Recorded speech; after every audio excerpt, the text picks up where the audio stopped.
离开台湾已经有一段时间了，我时不时会想，台湾对我们来说意味着什么。来台湾之前，我对台湾的印象大多来自于文艺作品，是罗大佑、胡德夫、伍佰、陶喆、张惠妹、周杰伦、侯孝贤、杨德昌、李安等等。但这些终究是别人眼中的台湾，真正的台湾是什么样的呢？这次我们决定亲自来看一看。6晚7天，我们走了不少地方。现在我想和你聊聊我们的感受。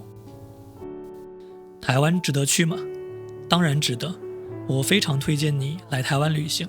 到台湾旅行，相比于去日本、韩国、东南亚来说，有一些很明显的优势。首先是语言没有障碍，说普通话就好。台湾服务业从业人员的外语还是挺不错的。其次是旅游资源非常丰富，自然风景、人文历史、老街庙宇、现代都市，该有的都有，类型很全面。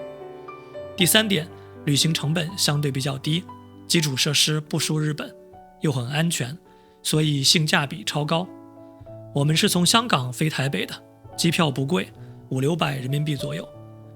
说到酒店、公共交通、一般餐饮，价钱跟北京、上海其实差不太多。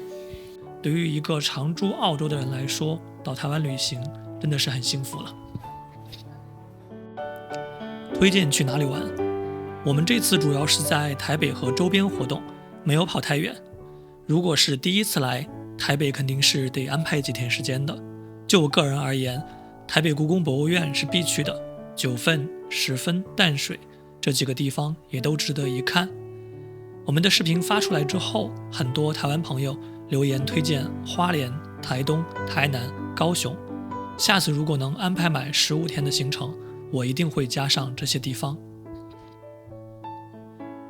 到台湾旅行要注意啥？首先，最好带一点现金，或者提前换好新台币。我们这次就没有准备好，本来想用 Apple Pay 刷卡的，结果发现很多地方都不太方便，比如充值悠游卡只能用现金。台湾是有电子支付的，但并不是微信或者支付宝，而是本地的系统。刷卡也没有那么普遍，所以现金还是最好带一些。当然，带着银联卡在这边取现金也是很方便的。其次，夏天过来最好穿长袖衣裤，尤其是去到一些河边或者丛林地带。我们到台北第2天就中招了，那天我们去了东吴大学和士林官邸，这2个地方小黑蚊都很多。我的妻子小兔2条腿一下午被咬了，起码50多个包，后来肿得很厉害，奇痒无比，好长时间才会消退。再次提醒各位，千万小心，可以去便利店提前买好防蚊液，给身上多喷一些，避免中招。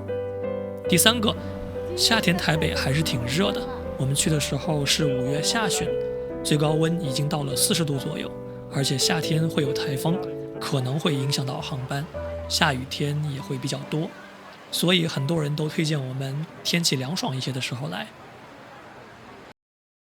台湾人怎么样？我记得很多年以前，大陆媒体上有一句话叫“台湾最美的风景是人”。如果不是亲身体验，我可能还不能够完全理解这句话。台湾人真的很热情，你在这边遇到什么样的困难，尽管找人求助就好。我们在东吴大学找钱穆屋居，遇到一位数学系的小伙子，他主动跟我们聊了很久。在瑞芳车站，工作人员很耐心地给我们介绍周边哪里可以放天灯。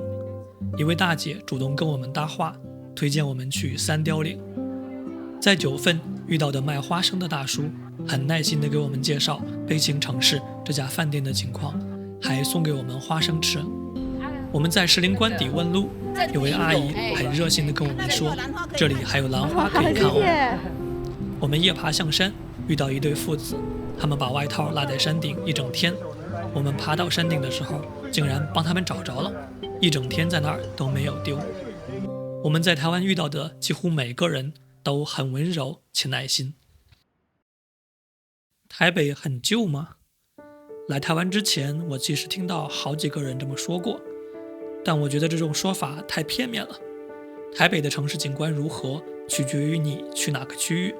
像大同区一带，清朝的时候就已经是商贸中心了，难免会有一些旧建筑，外立面更新的不是那么及时，电线架在空中，就会给人以旧的印象。但是如果你去的是信义区，比如说象山和101一带，那就是完全不一样的感受了。东京、纽约也并不是到处光鲜的，我住了很多年的北京海淀区就有很多老破小。我们的酒店所在的士林区，我们去过的中山区，可能都不是那么新，但是都很适合散步，我们很喜欢。台湾的公共交通怎么样？其他地方我不太清楚，但台北的交通是挺不错的，坐捷运和台铁可以快速到达很多地方，包括淡水、九份、十分等地，很准时。我们这次没有坐台湾的高铁，下次一定要尝试一下。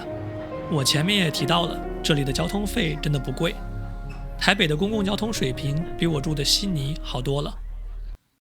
台湾的便利店怎么样？台北的便利店真的到处都是，密度大概是每万人接近8家，远超东京。而且台湾的便利店大多是24小时营业，全年无休。在台湾的便利店，你可以收快递、寄快递、交水电费、打印、复印、冲洗照片、给捷运卡充值、用 ATM 机取款、买杂志等等。甚至有人从菜市场买完菜，还会到便利店借冰箱寄放一下。一句话来说，城市人的大部分日常需求都可以在台湾的便利店解决。顺便说一句，这里的便利店是支持刷卡或者 Apple Pay 的。在台北的前2顿饭，我们没有取到现金，都是在便利店吃的。在此感谢 7-Eleven 和全家。之前看到有博主吐槽澳洲没啥便利店的时候，有人就问，澳洲不也是有 7-Eleven 的吗？我想说，澳洲的 7-Eleven 跟台湾的完全是2个物种。它就是那种在加油站里让你加完油买个能量棒或者买一瓶水的地方。台湾的 7-Eleven 提供的各种热食它通通没有，更不要说前面提到的种种服务了。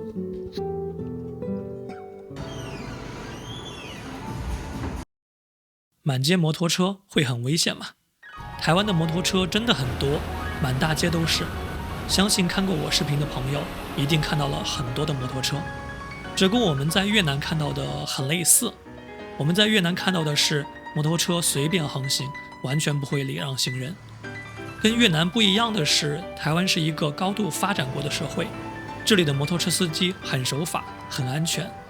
在北京、上海，骑摩托车还是一种时髦的生活方式，在这边它就是你的日常生活。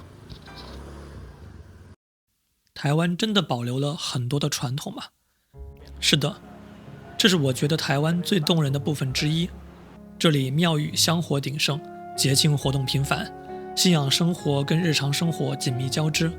我们在龙山寺看到很多人认真的拜拜问签，在淡水、九份、瑞芳随处可见妈祖庙、城隍庙、土地公庙，以及给孤魂野鬼建的万善堂等等。台湾既接受了西方和日本文化的洗礼，又保有中华文化的根底，我们总是能在这里看到人间烟火的温情。台湾的饮食怎么样？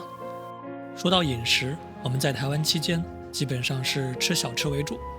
台北的街边小吃很丰富，在北京，街区的近身化让那些小馆子慢慢消失了，取而代之的是大门店、大商场。吃个早饭，你走好几条街都找不着。但是在台北，那些街边的小店儿并没有消失。我挺喜欢吃士林老张烧饼的咸豆浆、萝卜糕，在西门町吃的卤肉饭，在九份吃的鱼丸和干面，9层塔蛋饼、芋圆豆花，刘山东的红烧牛肉面等等。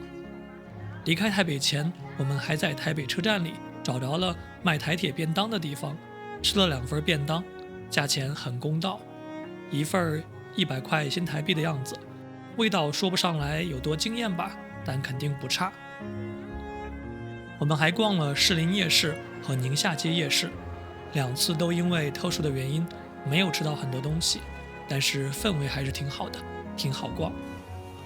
离开台北前，Uber 司机大哥推荐我们去逛早市，我想应该也挺有意思的，我们下次会去逛一下。电影中的城市，台湾是一座电影与音乐中的城市。我们走过《饮食男女》里父亲穿行的圆山饭店大堂，站在一中杨洋留下背影的红毯上，和恩基遇见旧爱的那部电梯，在九份看见《悲情城市》里梁朝伟去过的茶楼，在建中走过孤岭街少年杀人事件中小四与小明并肩的长廊，在淡水重现不能说的秘密里那场屋檐下的避雨。我们喜欢台北，不是因为它有多繁华，而是因为它不只是空间意义上的城市。在这座城市里，有很多的街道、老屋，甚至是转角，都曾出现在某段旋律里、某帧画面中。它们承载过故事，见证过历史，堆叠着情感与记忆，像一部未完的电影在城市中延续放映，而我们走在其中，也成了这部电影的片段之一。意外之喜，第一个当然是他乡遇故知。我们的朋友韦师傅跟我们前后脚来到台湾。韦师傅是一个台北通，我们2年没见了，他带着我们去了很多地方，我们很喜欢跟他一起逛。第二个，夜爬象山，在山上看到夜里的101，真的很美。一点遗憾，我们是来到这边几天以后才听说有金福期的，所以没有赶上。第二个，我们在九份爬吉隆山，想远眺夜里的九份，由于下雨没有登顶，希望下次可以。第三个，小兔早就说要带我去垦丁看夜空，这次也没有去成，下次要去。第四个，我们去了很多的地方，但是没有留下时间来闲逛。在孤岭街算是逛了一会儿，我们很享受那种无所事事闲逛的时刻。